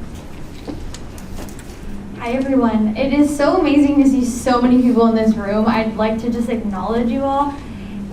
I mean, these are long meetings, so thank you for sticking through it. I mean, there's amazing information in it, so I just appreciate you all being here. So those are my office hours, my contact information, my special note, y'all can read it, but essentially, please take care of yourselves. It's rough during midterms week, and I hope that everyone finishes off the semester super duper strong. Okay, in my office hours, I want to point out that I've been meeting with a lot of journalists from the State Hornet. I asked for this. I went to the editor-in-chief and I told him I want people in my office asking me questions so I can give information to you all. And they are now in my office hours every week, giving me a lot of attention. So, ask and you shall receive, right? Okay, other things. So a few meetings that I'd like to point out was our food pantry meeting. It's amazing that our food pantry is starting to get the services that they so rightfully deserve and should have been getting for a very long time. But thankfully, advocacy and the amazing team that we have in ASI has been able to keep it going and obtain these things. Another one was we just got a basic needs allocation of $681, And we're figuring out what to do with that, so I think that's really amazing that we have student representation in these meetings of what to do with this basic needs allocation. Another thing that I'd like to point out was I had a meeting with Nathan Dietrich, who's the Associate Vice President of Public Advocacy. I don't know his official title. But essentially, I wanted to figure out a way of how I can support our students with the 20-hour limit on our campus, or to see if we can raise minimum wage and starting those conversations. And so that was a preliminary meeting with him to kind of figure out how we can champion this change for our students. And so that's really, really exciting. I went to CSSA plenary in Fresno, and oh my gosh, traveling is not fun because then you come back and you feel exhausted. Some quick things for my committees. I met with the Alumni Association board. That was awesome. Lobby Corps has been seeing some members, and I'm really, really excited. So if y'all have an interest in advocacy at the Capitol, please come and join Lobby Corps. It's amazing being with other students and interacting in this space, and I'm really excited for what's to come. Critical response team is, we meet all the time and talk about amazing things on how to protect our students. So really like that. Oh, our police advisory committee had our first meeting on November 4th. It was awesome. If y'all have not met our police department, please go and meet them. They are so diverse. There's a lot of women, and they're just genuinely really great people that are just trying to help students. And a lot of them are Sac State alumni. And then we've given some presentations, which I think the best part of our job is talking about exactly what we do. Because it gets people excited to participate and to learn about it. So that's all I have to say. Thank you. Awesome. Now we're going to be moving forward to questions. Is there any questions for Simon? Okay, seeing none, we're going to be moving forward to the next board report, which I believe is mine. Yes, it's mine. Okay, so for my board report, a little bit of a shorter one because like Selma reiterated that during these times that midterms are just extremely challenging, and I'm just going to echo that and just echo that on like a personal manner. It has been a challenging time to manage all the duties that come with being a board member and being a full-time student. But we're pushing through them, so it's okay. Like Selma always says, you're a student first, so that's been kind of like the tunnel vision for the past couple days. Some of the things I want to kind of highlight on this are the ASI Memorial Scholarships. I was on the ASI Scholarship Committee last year as a college director, and it was so humbling to read all of them. I mean, there are some that, they have such beautiful stories that they really bring you to tears, and the ASI Memorial Scholarship did just that. I mean, I'm still reading through some of them. Most of the rubrics are done. They were due on Tuesday, but we gave a little bit of an extension to where they're due tonight. So if you ever get the chance to serve on a scholarship committee, whether that's memorial or just regular ASI, or even your own, all your directors are going to have a scholarship you're going to give out, but you're going to be humbled. I mean, they're very beautiful stories. I encourage you again, if those sitting in the audience, if you guys are interested about learning about this, serve on this committee. It's very, very, very beautiful stories. The Speak Up event, that has just been challenging, not even gonna lie. There's just a lot of things that I didn't take into account that I'm very happy that we discussed here, and I discussed with campus partners, because it's stuff that I just, in general, I didn't know. I had no idea. So this is a huge learning opportunity for me, because not only am I learning how to plan an event to this capacity, but plan an event that's this serious. So one of the meetings that I had with this was with Leah. And, not only did she put me on some stuff that I'm already doing or some stuff that I need to be touching upon, but she also told me how we can collaborate with them and their offices. So she told me, and during announcements we could probably revisit and correct me if I'm wrong, but she told me that they're looking for students to do some sort of skits to present to promote the campus plan. It's a project that they're looking for literally any student to just be a part of it. It doesn't doesn't just have to be board members. So I think that's a good opportunity for us to reach out to our constituents and say, hey, do you want to be a part of this? You know, you get to be on camera. You know, contribute some other way. But they're doing these skits where they're looking a lot for a lot of students. I'm hoping we can all, as board members, collaborate and help them in that aspect. I'll send a little bit more details as Leah sends them to me. Another meeting that I had on Zoom, which was honestly, it was almost too good to be true. It was a collaboration with the Sierra Club. I know that Salma connected me with this person. The Sierra Club and Green Team, to where they are focusing on sustainability. And one of the biggest things that I said, this is way too good to be true, is that they're willing to send out students on an all-paid expense trip. And by that I mean flight and where they're staying, to San Diego to help with the sustainability projects that they have over there. It's a conference to where you know, it's being offered to Green Team members, but it's definitely open to other members. But I would prefer that you sit on a committee, because Green Team is focusing on making sustainable changes here on campus. So this one, I've been in discussion with my chair on how we're gonna move forward with this, as there are spots that they're saving. And I think it's a good opportunity for people to go network and I mean, if they've never been to San Diego, to go to San Diego and, you know, engage into that sustainability cleanup or networking that they're going to do over there. And that about does it, highlighting anything in my board report. I can take any questions.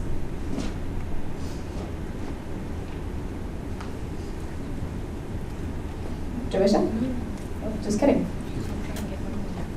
Okay.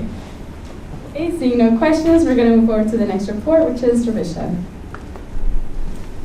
Okay, I'm not going to say anything about my personal load. It just speaks for itself.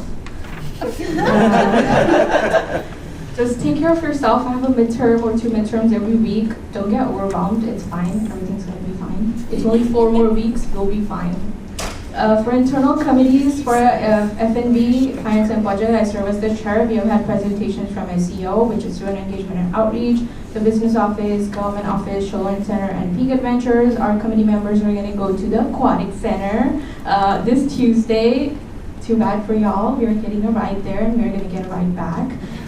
For the ASI Scholarship Committee, all of my committee members submitted their rubrics. I've already submitted the final averages to Lisa and Emily, so the legislation is going to be there next week. For university committees, SFAC, Student Fee and Advisory Committee, had the first meeting on October 28th. Tina explained the committee, and we picked a few fees to be audited. For Campus Grants Program Committee, I just got access to the grant applications, the UVI grant, campus grant applications, and I started grading them today because I was grading the scholarships the week before. For my events, I am done with the Safe Zone training. I have just been working on the scholarship committee and also have been attending the College of Business Candidates, the Dean Search Committee, which went really well. We had the Zoom interviews in October, and then we had the in-person interviews in the end of October and the start of November. We have made a recommendation to Provost Noares, and hopefully we get the right person. I'm done with all of my university events, which are 10. I'm also done with all the presentations for this semester, which are 7. I went a little overboard, but I will keep going overboard. For office hours, I've been doing a lot of scholarship committee, approving budgets, grading scholarships, grading the campus grant applications. So these are the clubs that have received the DOC funding. We started with about $145,000. We are at $78,400 as of November 4th. For strategic priorities, I'm done with 2. Currently working on the remaining of them. I feel pretty good. I'm where I'm supposed to be, and I feel pretty confident about it. And as of November 4th, or as of today, we still have $6,700 left in the priority funding. So if you need money, please come to me. Thank you. Is there any questions for Javisha? I have a question. For the budget money for DOC, $78,000, that's a lot. How can clubs tap into that? Javisha? You just need to have a completed club agreement form with SOUL, which is the student organizations and leadership. Awesome, thank you. So all clubs out there, get on it because that's a lot of money. Veronica?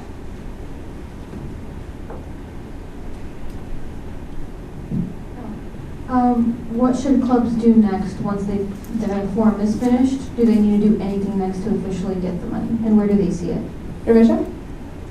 So if you have a completed or approved club agreement form, you should get an email that you have received the $600 in DOC funding. You can go ahead and spend the money and then see your receipts for sure. And there's a jot form, which is on the DOC website, that you have to submit your receipts on, and then you get the check in mail. Thank you. Is there any other questions? Okay, seeing none, we're going to be moving forward to our next board report, which is Alexa with Vice President of University Affairs. Hello everyone, I hope that you're all doing well and taking care of yourselves. I know that midterms are, almost done, and then, finals are coming up, but definitely take care of yourself. I'm really excited because next week I'm going to have my court hearing for immigration, so I'm fully going to get emancipated from my parents, and I'll be on the road to get my citizenship, and that's just an amazing opportunity. I know that I'm one of you that get that opportunity, so I'm really happy that we were able to pass the resolution that Z and I have been working on. But as for my board report, my office hours are Monday and Wednesday, 10 to 12 p.m. There's my contact information, and currently in our football team we're undefeated, which is amazing. And for the Wellness, Safety, and Sexual Assault Awareness Committee, we've been attending the WEAVE events. We're planning an all-ears event in December. We recently just moved it yesterday to November. It's the same week. It's on a Monday, November 28th. And we're working with campus partners to spread awareness. The university committee updates. The Union Well-Being Board of Directors Committee is meeting next week at 7:30 a.m.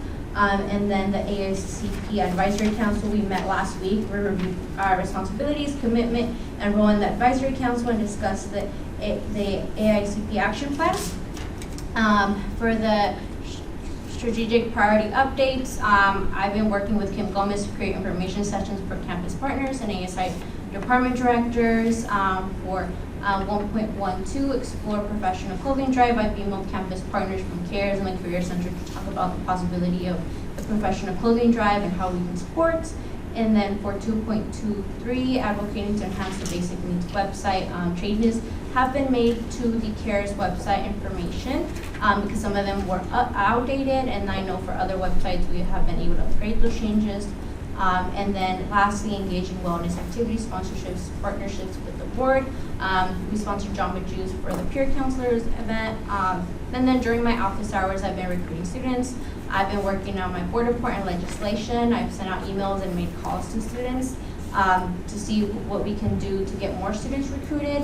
And I've been working with a lot of Students 101 to get them involved on campus or show them how to choose their classes.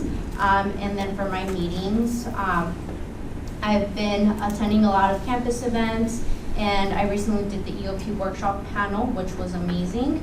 And yeah, it's been really nice. And upcoming, I'm going to be attending the Fall Forum for the Social Justice and Equity Council, and then be going to the Union Well-Being Board of Directors Committee. Awesome, thank you. Is there any questions for Lexa? Okay, seeing none, we're going to be moving forward to our next board report. Natalie, Vice President of Academic Affairs. Hello everyone. So I usually don't read my special note, but I really want to emphasize to, especially because we have students in the audience, to be proud of yourself and how far you guys have came. We have 4 more weeks. And really consider all of your successes and your losses as a win, because your losses can be considered as an opportunity for you guys to grow and learn from that loss. So be proud of yourself and how far you guys have came. So internal committee updates. So Student Academic Senate has met twice since the last board report, and what we have done is discussed issues that we really want to focus on for the Senate, and we finalized the strategic priorities that we want to focus on and created subgroups. So if any of you are interested in joining the Senate, it is still open for students if you are passionate about advocating for your academic rights. University committee updates. So Faculty Senate Executive, we meet every Tuesday from 3 to 5. Essentially what we do here is we just prepare and condense information for Faculty Senate. It's been the same topic that that I talked about last board report about the bill AB 928, hence our special board meeting. And I'd just like to give an update that Faculty Senate did vote in favor of the recommendation of our resolution. So it was a long fight. A lot of students showed up, spoke in support of the bill and our resolution. So I just wanted to give that update there. Faculty Senate. So now Faculty Senate, again, the main discussion was on AB 928 and what stance they should take, and they did submit what stance they wanted to take on the resolution. So now they're just waiting to see what the legislator is going to do now and how they're going to implement the bill. On October 20th, the main focus was on what they're going to do about the sexual assault cases that are going on and how are they supporting students and what they're doing to increase campus safety. And a lot of our administrators spoke and what they're doing to help our students and how they're going to make our campus more safe. Some priority updates, 2.2.2 and 3.3.3. As you guys might remember that the board passed for the portals to be placed on the MySac State.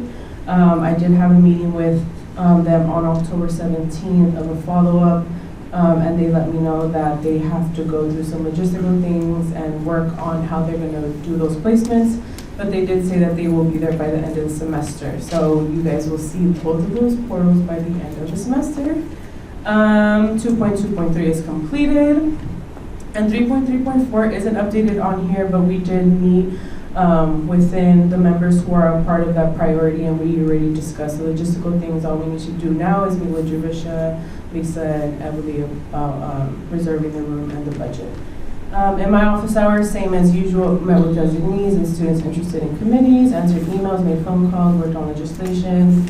And some events I really want to highlight was the CSU Title IX system-wide assessment. I thought that was an amazing opportunity for some of us who went to speak on issues that we really want to address here on Sac State and just in a statewide level. I think it was an amazing opportunity for us to be able to speak on as students and what we think are issues on campus that we want to address. Another one that I really want to address is the Chicanx Indigeneity and Resistance, our first social justice event I attended. I thought it was beautiful. They did Aztec dancing, and they just really embraced the culture, which is, it's my culture, so it was really beautiful. I almost cried the whole event, but I really wanted to highlight that one. And then, as well as the ASI board meeting that we had with the CSU trustee Rodriguez. Thank you. Is there any questions for Natalie? Adderall? Is there anything else that you would like to add? Yes. Natalie? Yes, thank you. Briefly, meeting with the trustee, I thought that was also an amazing experience to be able to talk with the representatives who represent all of the CSU system. And I think we did an amazing job for those of us who attended. And lastly, just the EOP panel. There was a lot of students, and they definitely got to know who ASI is. Thank you. Is there any other questions for Natalie? Thank you. Seeing none, we're going to move forward to the next board report, which is Bill. Oh. Please speak into the mic. All right. Good afternoon. Good afternoon. Appreciate the opportunity as always. Good to see y'all. These 2 months in the state of California and working at Sac State have been quote unquote interesting, coming from Chicago. So it's definitely a learning experience, but I'm loving it. So the first thing I want to hit on is office hours. You go through an administrative assistant for appointments, but not students. So some students have been taking me up in the offer to just walk in and just have a conversation when I'm there.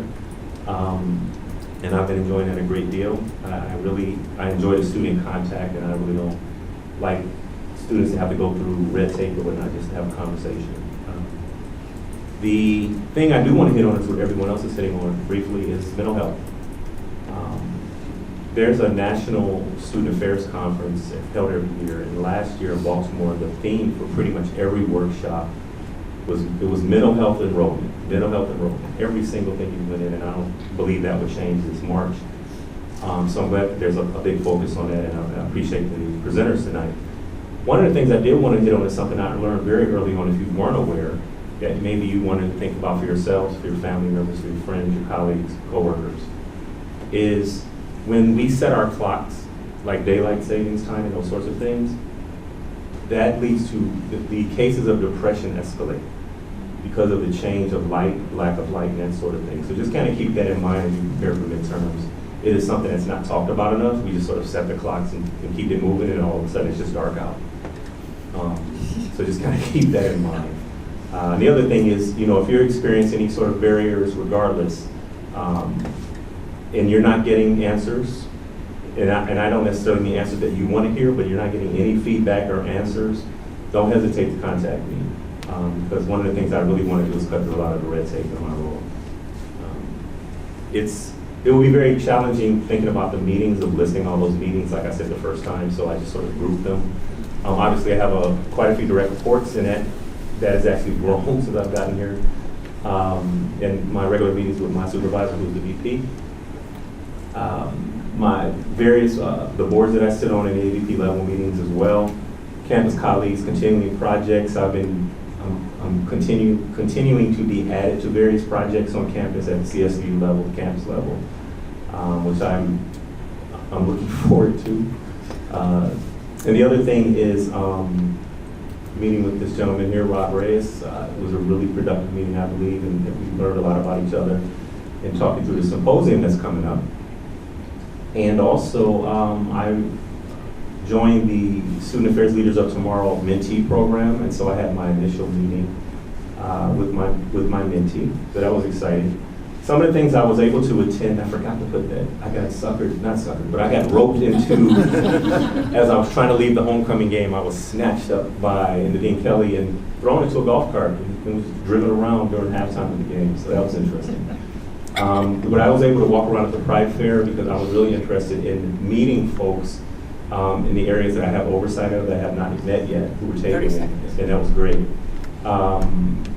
I attended a CSU graduation initiative presentation, Prop 1 rally, and a reproductive justice march. And there's some other things that I've done. Continue to have lunches with students and attend the MCC coordinator candidate forums. And just some announcements you'll find in there from some folks in my area. Thank you.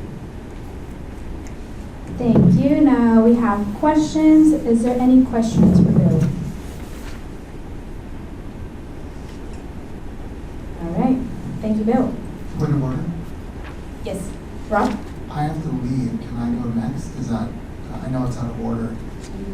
Is that possible? Yes, absolutely. Yes. Yes. So our next board report is going to be Rob. Yeah, thank you. Sorry. So I'll start with the reason I have to leave. So down in the ballroom, there's a town hall happening today to address some of the anti-Semitism symbols that we found across campus. As you know, that we take that very seriously. So we're meeting with external Jewish leaders. We're meeting with other identity groups and having a conversation about what we can do to make sure that everyone feels safe within their own skin. So that's what's happening right now. If you scroll up, I can see, because I didn't make a copy of this, so just scroll on up for me, will you? Much like Bill said, my office hours are, I say 9 because I like to go get a cup of coffee really quick, so 9 to 5. If my door's open, you're welcome to come in and have a conversation. What I am pleased to say is that our division is still growing, so we've just taken on a temporary project manager. Her name is Jenna Harris. We're very excited to have her because we have a lot of projects and we need the support. We also have a belonging support and education graduate student assistant who just joined us from the Higher Educational Leadership Program here at Sac State, and her name is Morgan Beatty. Go down further. Thank you so much. So yes, I had a symposium meeting with Bill in regard to how do we get student engagement to grow. What we're offering students is a 5-minute pitch session where they can pitch an idea that has to do with diversity, equity, inclusion, or a solution to an equity-based problem that they've encountered on campus. It's going to be like a Shark Tank style sort of event. And what's great is that campus partners from across the region have decided to give money. So the highest scoring pitches will win money to implement their ideas on the campus. And that's within a range of $10,000. So we'd be really excited to get folks to submit a proposal, and that information more specifically will go on the symposium website in the next few weeks. So keep an eye out. Thank you. Thank you, Rob. Is there any questions for Rob? Zeke? Is there anything else you would like to add? Rob? Sure. Yes. Thank you. Thank you. Next Tuesday, and this is something I'm very proud of, we're working on. It's our sort of speaker series on notions of justice. We have 2 chief justices from tribal communities coming virtually to speak with us on why there's a need for tribal courts, how that presents challenges and opportunities in partnership with state courts, and what sovereignty really means. We would love it if we had high attendance. Again, it's virtual from noon to 1 on Tuesday the 15th. You can go to the Green and Gold website and register today. It's free and, of course, always open to the public. Thank you so much. Thank you. Is there any other questions for Ron? Chris? Yeah, I was going to say something after the meeting to you, Rob. Rob? I was going to say something after the meeting, but the Health and Human Services, or the College of HHS, had a conference last Friday, anti-racism training, through a program called A Long Talk. And they're coming back in the spring, and we're hoping to work with Inclusive Excellence. And so I was hoping to meet with you soon about that. Email me, let's do it. All right. Great. Now we're going to be going back to, I don't really know who was next. I'm not going to lie. I think we're ready to go. I'm sorry. Gina was next. Oh, are they backed up? Okay. Gina, you were next. Please. Hello. Just wanted to give an update on the Student Fee Advisory Committee. I know that others have spoken about the meeting that we had. We did choose the 4 fees for audit. They're being approved by the president currently, so I haven't listed what they are yet until they're approved. But once they are, and I expect they will be notifying the different departments, and then that audit will be conducted by Auditing and Consulting Services, which is a department on campus. And they'll be reporting back to the committee in April. We will resume activities in February, in the spring. The CSUS Board of Trustees, CSU Board of Trustees, not the CSUS Board of Trustees, is happening next week, the 14th through the 16th. As always, I add the link to the Board of Trustees website for the agendas if you're interested in looking deeper into what was out there. I tend to point out if there's anything that's Sac State specific or very incredibly important to students, and there wasn't really too much that jumped out at me, or something financial, obviously. However, related is during this time, the Chancellor's Office Budget and Finance leadership meet with the California Student State Association to provide a timely notice of a possible tuition fee increase. This is done annually as required. The timely notice is required in case the CSU needs to increase tuition due to an obligation any significant, I need to update that in the typo, significant divestment from the state or in order to meet its mission and obligations. So there was a requirement made that we do timely notice of tuition increase for next year. And we do it every year, even though there is no real concern that there's one that's going to happen this year. We still hope that the governor will hold his position on the compact, and that our enrollment decreases as a system will not trigger any kind of divestment of that compact. However, if that happens, a tuition fee increase is a real possibility. So something we continue to advocate for is that the governor remains with that compact, even though enrollment as a system is struggling, because that was part of the compact. So while it's a real possibility, well, I shouldn't say that. While it's a concern, we don't currently think it's a real possibility. We just don't know what the governor might or might not do with that compact, since enrollment is struggling system-wide. So I wanted you all to be aware that that happens, and if at any point they start having discussions about a tuition fee increase, you will be one of the first ones to hear from me about what that looks like. Thank you. Is there any questions for Gina? Okay, thank you, Gina. Next board report is Mark. Or, hold on, just kidding, it's Sandra. Sorry, Sandra.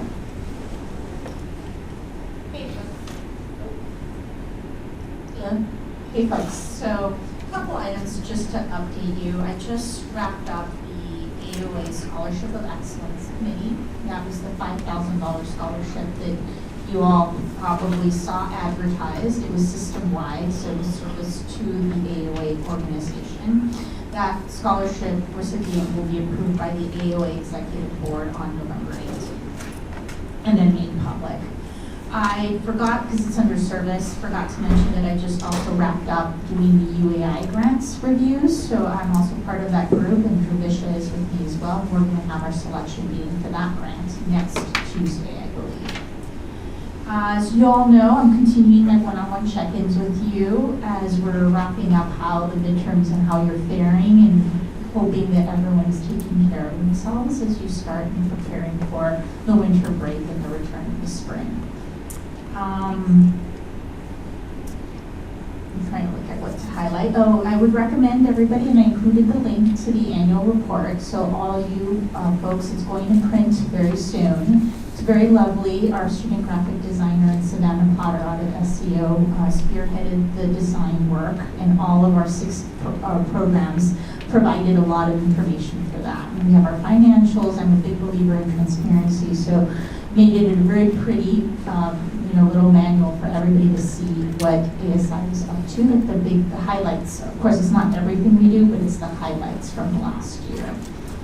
Just some time I've been spending also preparing for the minimum wage coming up, that I'm looking at not just the minimum wage, but the compression impact on our full-time staff. So feels like this has been something that I've been annually working on now for my 4th year here because of the annual increases on January 1st.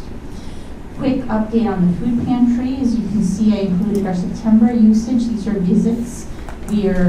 October looked at 1767, so we're holding pretty steady there with the numbers. I just checked our SWARM funding, and people have been so generous that our SWARM funding was for the Thanksgiving food baskets. We had a $6,000 request, and we were actually right before the meeting I checked, and we're at $89.50 for the donations to. This is to add the turkey, because we already do the drive for everything but the turkey. This is to make sure that we include, I believe, a gift card on everyone. So our target is 200 turkey baskets going out to our students. And this is what each basket will contain, plus the turkey. So thank you to everyone who donated to this. And if students here, if you have the need for a turkey dinner, I don't know if the sign up is still online, but there was a sign up sheet to be able to be one of the recipients of the donations. And just quick updates, the Children's Center continues to successfully serve, and they're doing the 50 diapers a month. So please do remember to get the word out to any fellow student parents that they are providing 50 diapers each month. And I provided the September usage numbers of the aquatic, just because now they're entering their quiet time, because of course the weather turns, and just a lot of meetings and such. 30 seconds. And that's it, thank you. Thank you. Is there any questions for Sandra? Okay. Seeing none, we're going to be moving forward to Mark's board report. Thank you, Chair. I just want to focus on the first one mostly because that's the most time-consuming right now. As you may know, we're in search of a new audit firm. KCO has decided to merge with another company, and we're not in their scope anymore for education, so we're moving to agricultural. So what we're doing is the committee is made up of 5 auxiliaries. Remember those 5 auxiliaries? We went over that in August at the retreat. Maybe Tim, you consider a class extra credit point for coming up with those 5 auxiliaries, so go ahead and Google it. And we're working together because we sent it out to 12 audit firms. 2 never responded, 2 declined our RFP proposal, and we're working with 8 firms now that we went through rubrics and we graded them. We came up with our top 4. So this week we've been interviewing our audit firms that we think we might want to go with, and we came up with our top 2 after this week. And now we're checking references, so we have one more big collaboration with all 5 auxiliaries and our committee to figure out who do we want to go with. I'm not going to name any names right now because we're down to our final 2, but it's really competitive right now, and I think we're going to have a good accounting firm once we're done with this. And both of them are ranked nationally in the top 15 accounting firms, and they're both competitively priced, so we should have a good accounting firm on that. Real quick too, the POS system that I've been talking about is going to go live December 7th. That's still on task. And with that, I'll turn it back over to the chair. Thank you. Is there any questions for Mark? I have a question. You're talking about the point of sale system will go live December 7th, and then you say, does that date ring a bell? Is that a joke? Oh, okay, because I was like, wait, what's going on December 7th? Well, I do remember what December 7th was, yes, history. That's all I want. Thank you for that. All right, now we have our last board report. Miguel. Hello. I hope you guys are doing well because we are ramping up with our studies, and we have 4 weeks left, and I'm feeling it. So, for my report, I'll start off with like a CSSA. For those of us in the audience, let me just briefly go over the CSSA. It's essentially, it stands for the California State Student Association. It's a governing body that composes of representatives from 23 of the CSU campuses in California, and they make decisions on advocacy and policy recommendations and such. So I had the opportunity to meet with them at CSU Fresno this past weekend, and we discussed more on the policy agenda.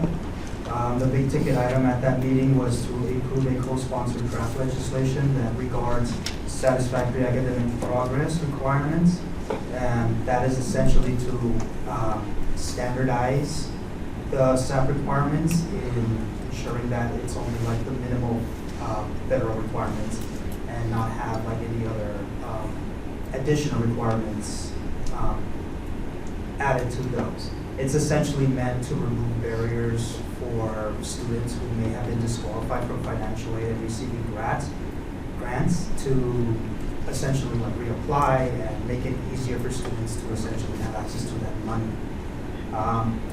We also talked about closing of honor visits and potential dates for the other CSU campuses that are going to have them.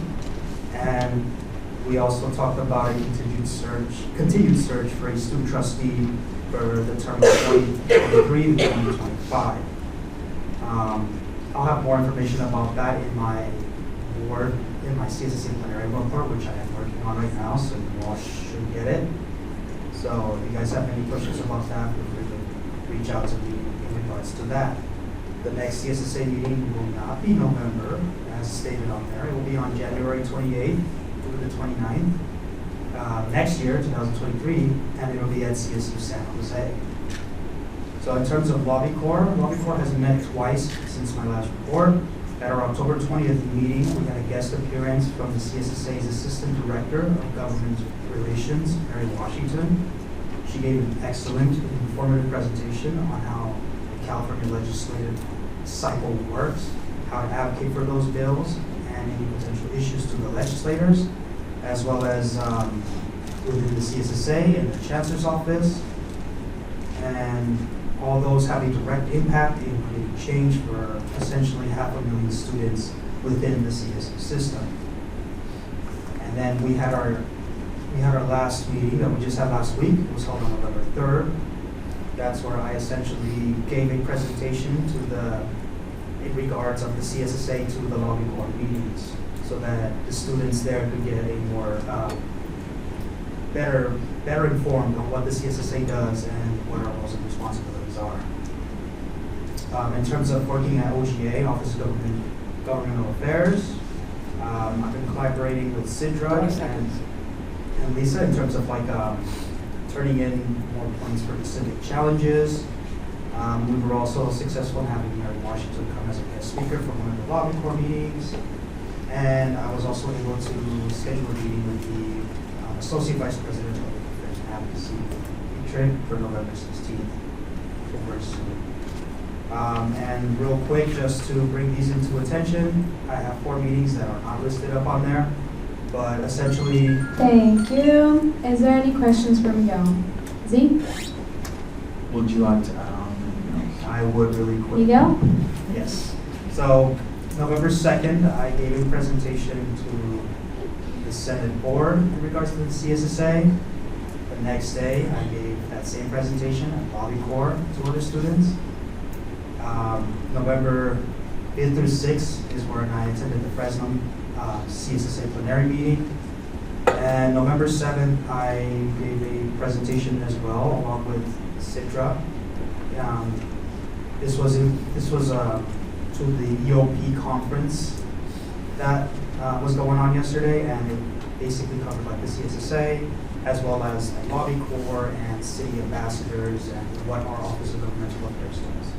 And that's it. Thank you. Any other questions for Miguel? All right, that concludes our board reports. Good job, everybody. Okay, we're going to be moving forward to announcements. Is there any announcements? ASI.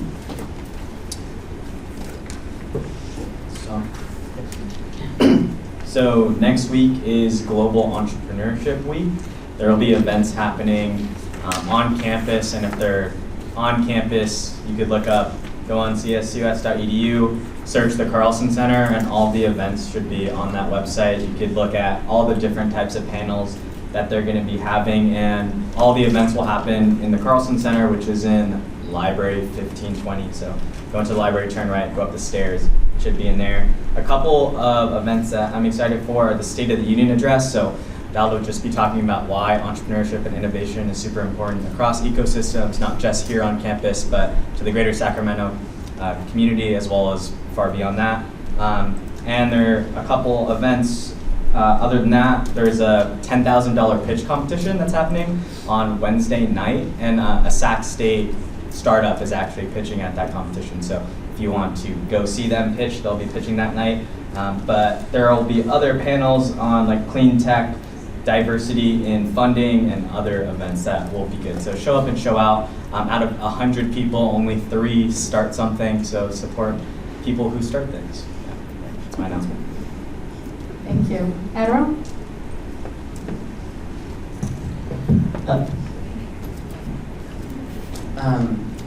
I'm going to take the opportunity, since we have a full house, to say that my joint council kickoff event is happening on November 21st at 1 p.m. Everyone is welcome, especially in the College of Arts and Letters. If you are a club member, you want a table, let me know. There's also food in the Redwood. It's going to happen in the Redwood Room in the University Union, you know, the popular place, at 1 p.m. Another thing too, on November 10, the College of Arts and Letters has done a collaboration with the Crocker Museum, and so the Unite event is going to happen. If you are wanting to go, parking is not free. You are going to have to pay, just putting that out there. It is downtown. But I will be going there, and I'm super excited to be able to be invited to go. So I am extending that invitation to our audience members that are watching, that are here, and to the board members. Another thing too that I want to highlight in my announcements is I think it's a good opportunity to take because my emails are getting flooded with this. The College of Arts and Letters, and only in the College of Arts and Letters, they have seen a lot of dramatic drop of first-year students not graduating on the time that it is. And they're taking more than 5 and 6 years to get their degree because they're being enrolled in classes that they do not need. I have been working very close with the dean and the associate dean to come up with a program called Level Up. You are going to see in your email, if you're part of that college, saying to come to an information session. I will encourage to come to the 3 information sessions that are in person because all the answers that I'm seeing from students are the same, and those will be all answered in the information center. This is supposed to help the first-year students be on track. We've seen a lot of art students, for example, being in Bio 12, and they don't need to be in that class. They could simply meet that requirement, taking anthropology, and calling it a day. So I'm very proud to be starting this program for the first-year students, but that's what's been happening in the email. Yeah, that's it. Thank you. Any other announcements? Lexa? The Wellness, Safety, and Sexual Assault Awareness Committee that I chair along with the Office of Equal Opportunity will be hosting the All Ears event November 28th at 3 p.m. in the Redwood Room. There's going to be pizza, there's going to be self-care bags that we will be giving out, and then we will be also having a speed venting activity. So for all you students that have free time that day, definitely come out. I mean, you're gonna get free stuff and get to meet other students, so definitely take advantage of it. And we just wanna, talk about mental health and the resources that there is here on campus. Thank you. Any other announcements? Natalie?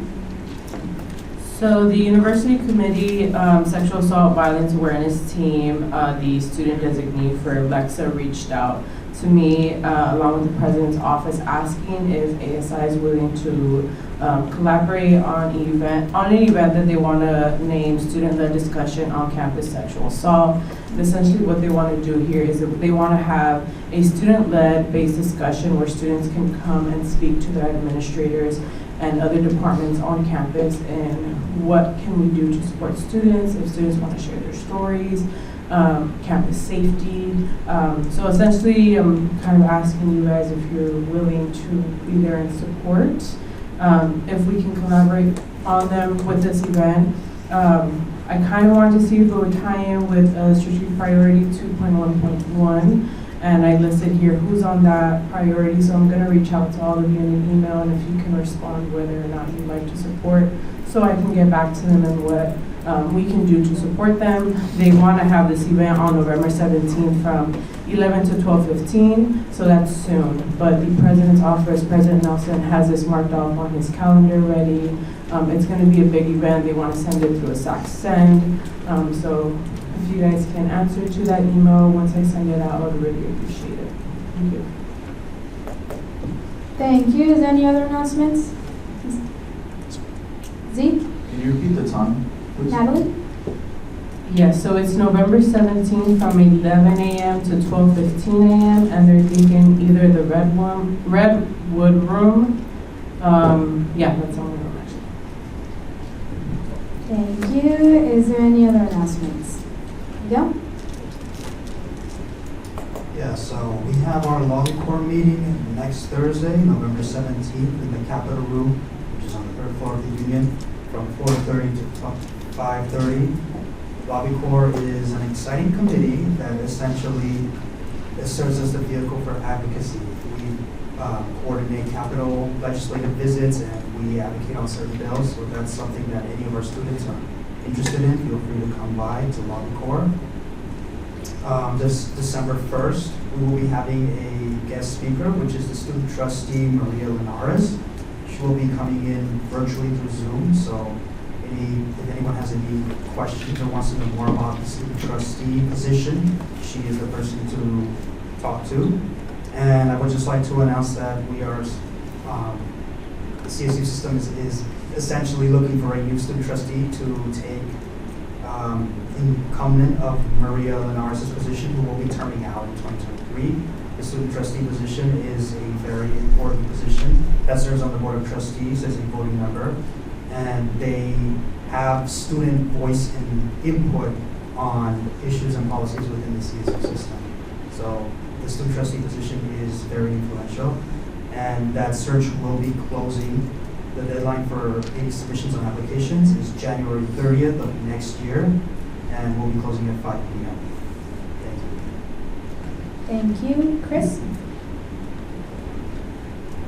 Yeah, I just want to thank our audience for being here. It's really great to see you guys here, and I want to encourage you to get involved with student government. You can do so by going on the website or stopping in the ASI governance office. But I really encourage you guys to get involved and find out the ways you can be.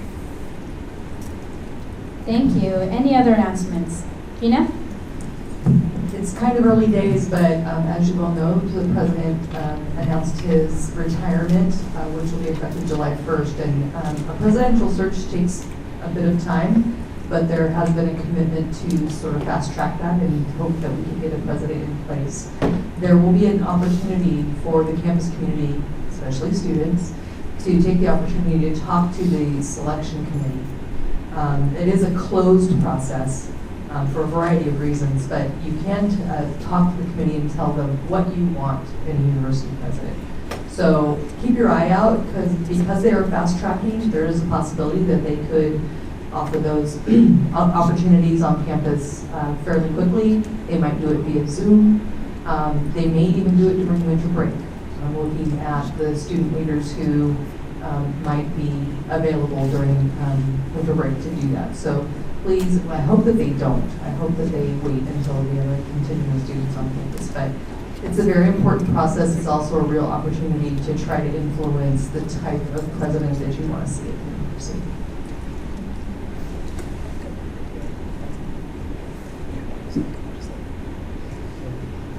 Rachel?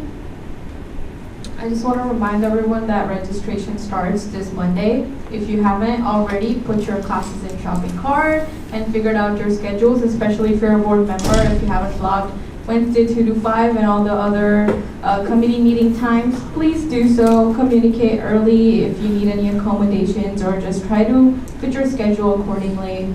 I just wanted to remind, because I forget sometimes too. Awesome. Is there any other announcements?